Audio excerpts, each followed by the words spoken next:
This is what's killing these diesels, is all this emissions crap on these trucks.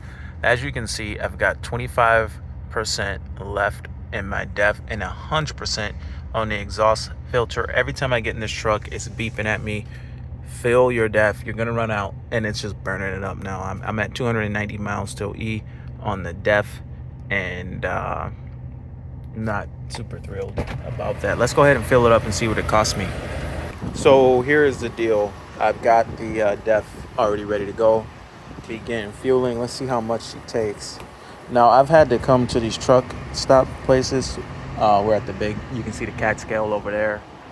And all this. I gotta press this button. Oh. This is really the only economical way, reasonable way for me to do this, because if I'm purchasing the jugs, then I've got to go and purchase multiple jugs of this stuff, and it's just not reasonable to do that. So let's go ahead and fill it up and see how much she takes. All right, so $20, 5 gallons. I guess that would have been one jug. That's it. That's all she can hold. And keep in mind, this does nothing for me. Doesn't help my performance, doesn't help the fuel economy. Something to do with the emissions coming out of the tailpipe. I don't know what it's doing, but as you can see, we got the trailer back here. We got some weight in there. Load it up. I'm gonna go and take this stuff, and I gotta dump it. I think the dump's closed though, but I gotta at least unload the tools out of the rear and out of the bed of the truck. This trailer is weird. It like goes up just an inch. I just got to keep lowering it throughout the day as it gets hot. Some kind of issue. It's always been like that. I don't know what. But yeah. Let's hit the road, see if we can get our exhaust filter to burn down. I don't know. It should be in a regen, I would think. The exhaust filter. It tells you right here on the diesel measurements gauge, but I do not have operator command regen turned on, so I can't do that on its own. I would imagine if the truck idles long enough, maybe it would do something. But let's see if just driving right now, if it goes down from 100%. We got a little bit of a drive to go, so let's see what happens. So got our exhaust brake turned on. Like I said, we're towing 5,000 pound trailer. We might have 2,000 pounds in it. 7,000. Same amount of towing, or same amount of weight in the last towing video, just a more aerodynamic situation compared to that big box enclosed trailer.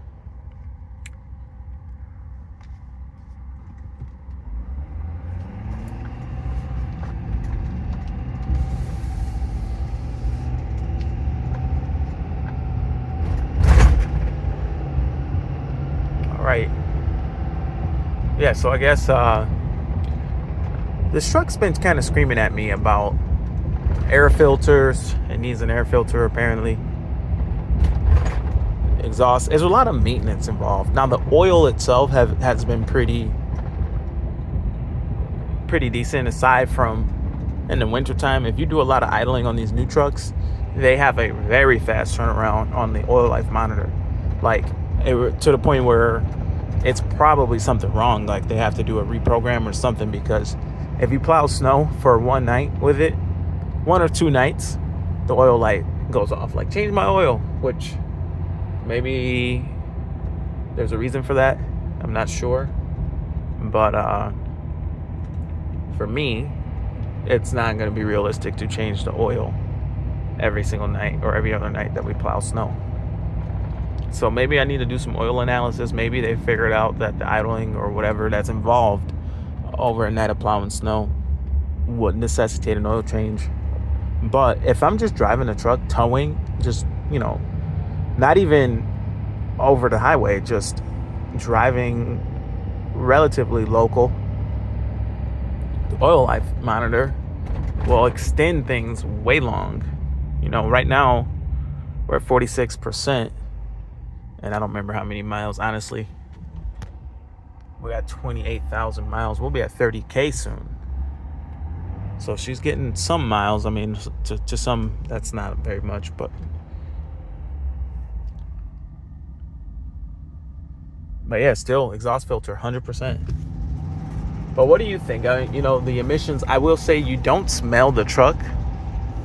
You don't smell fumes coming out of the exhaust, even compared to the last generation. They added another level of filtration or another level of whatever is going on with the exhaust. It's definitely using a lot more depth. So I guess it's doing more of the filtering process, but you don't smell it. Like, it's really clean compared to from the sense of what you can smell as far as diesel exhaust, or what a diesel exhaust would normally smell like. You don't even smell it. It's cleaner than the previous generation. But I wonder, whatever process is going on, is that process healthier for us? If they're just turning something into the soot that you could see, the brown or the black poof of smoke, if they're just turning that into another byproduct by burning it into some type of ash or whatever, is that stuff worse or better? Or I don't know. It's certainly burning more fuel to do so. And now look at that, our exhaust filter, 95. So we are burning down some exhaust. I don't know if it's passive or active right now. In the past, with the old truck, it would do some passive regen when just towing this amount of weight. I am curious. Well, I'm kind of thinking, like, which emission system did I like better? This system or the old system? The previous system? I don't know. This one, I've not had the OCR turned on. The other one I did, and I was able to do quite a few static regens. I'm not sure which one's better, though. I think no emissions would be better, but we can't go down that road. But yeah, 95%. Let's go ahead and finish our drive and see where it goes as far as diesel exhaust. Okay, so in driving for about 8 minutes, we were able to get it down to 75% exhaust filter. So that's kind of the annoyance of having, an emissions truck, is as I approach my destination, I have still back pressure or soot that should be burned off to zero, hopefully. I mean, ideally, but it doesn't look like our drive's going to be long enough to even get down to 50%. So it starts that never-ending cycle to where it has to build its way all the way up to back to 100%. And if you're constantly staying at 100%, then you're going to eventually go into a derated state where the truck is not happy and it starts lowering your power because you've never let the exhaust burned out because the truck just wants to be driven.